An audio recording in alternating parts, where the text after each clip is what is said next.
Hello, my dear students. Good morning, all of you. Myself, Pushpendra Bharadwaj, Assistant Professor, Department of Education, Jyoti Vidyapeeth women's university Jaipur.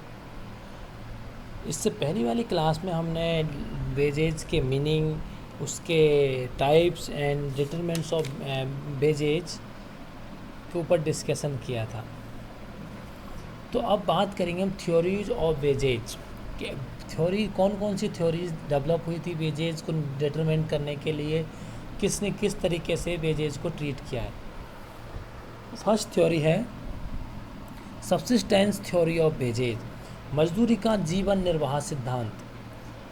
ये जो सिद्धांत था, ये theory थी, वो एडम स्मिथ ने दी थी। जब ये सिद्धांत दिया गया था तब उस टाइम जो यूरोप है, वेस्टर्न यूरोप में पॉपुलेशन दिन बाय दिन बढ़ रही थी, जनसंख्या तेज़ी से बढ़ रही थी और खाद्यान्न की पूर्ति कम हो रही थी। खाद्यान्न की जो सप्लाई थी, खाने पीने की चीज़ें थी, कम पड़ रही थी और जनसंख्या तेज़ी से बढ़ रही थी। तब ये सिद्धांत एडम स्मिथ ने दिया था। उनका कहना था कि वर्कर्स को मजदूरी इतनी देनी चाहिए कि उनका जीवन का निर्वाह हो सके। उनके जीवन का निर्वाह मीन्स उनकी आवश्यकताएं जो है, भोज रोटी कपड़ा मकान, वो पूरी हो जाए। इससे ज़्यादा उनको मजदूरी नहीं देनी चाहिए।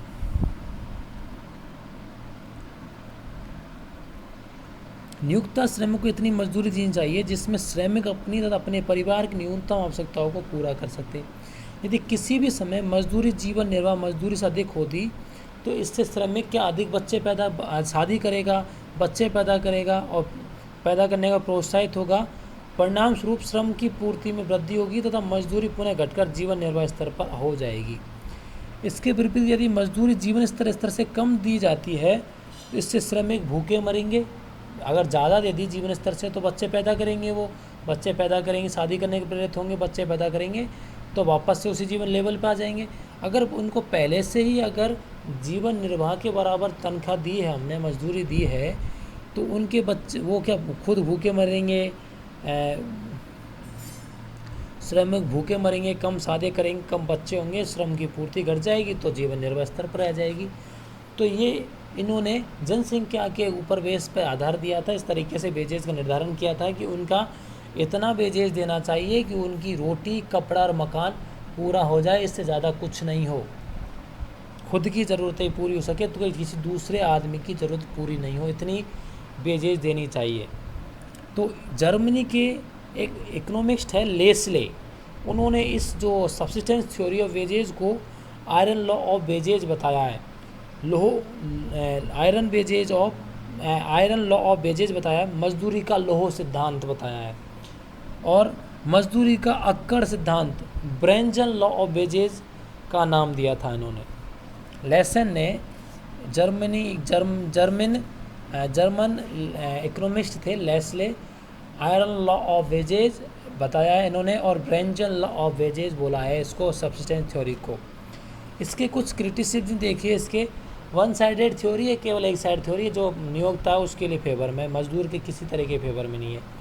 इग्नोर्स प्रोडक्टिविटी ऑफ लेबर की प्रोडक्टिविटी पे कोई ध्यान नहीं गया है। Difficulty to measure standard of living measure करना कठिन है। No more childrens no more wages increase, इस पे बेस था ये। एक्सप्लोटेशन बेस्ड थ्योरी, शोषण करने वाली थ्योरी थी ये।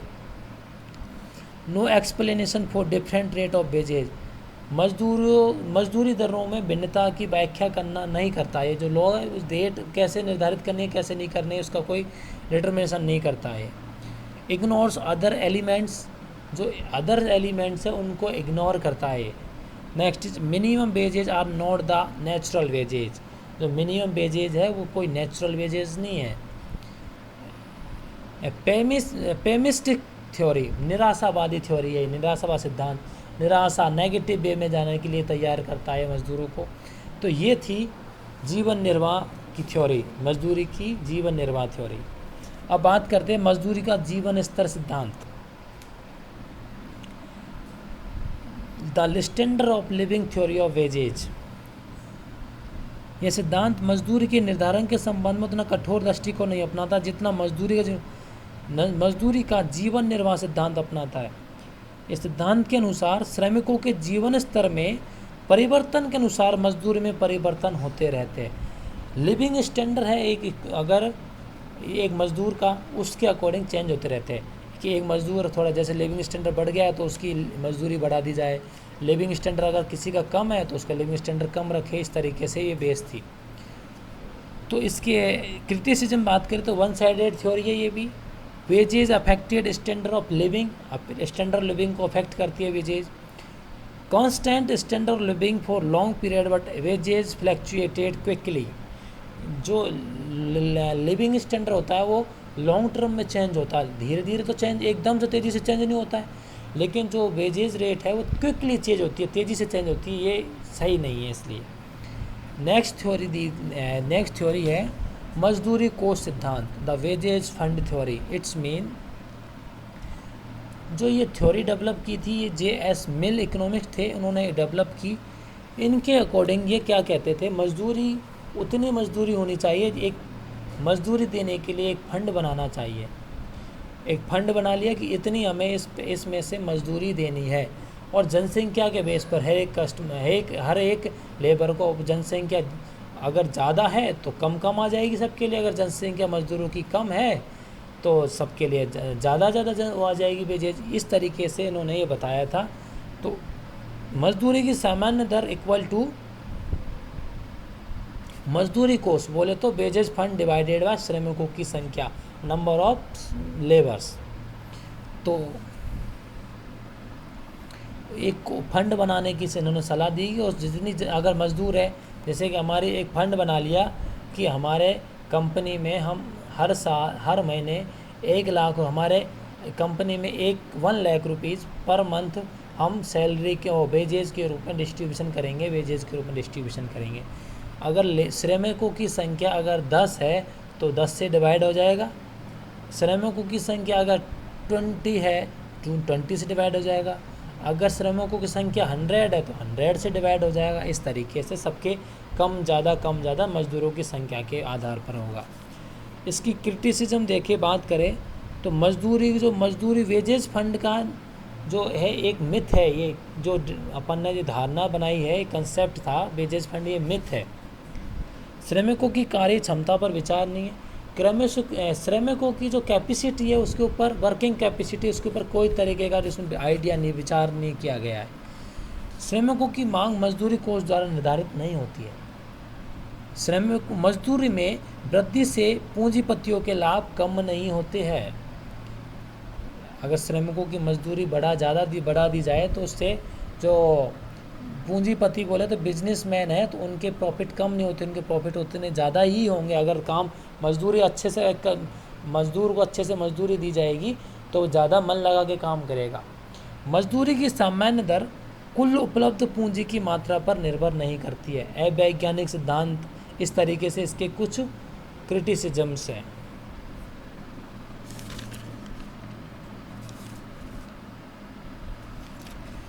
नेक्स्ट मैं बात करूँ एक और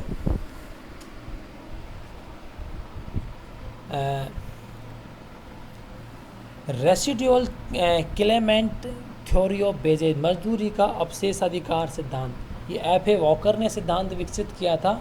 इस सिद्धांत थ्योरी के अनुसार अगर देखो फैक्टर ऑफ प्रोडक्शन कौन कौन से है, लैंड, लेबर, कैपिटल और एंटरप्रेन्योर।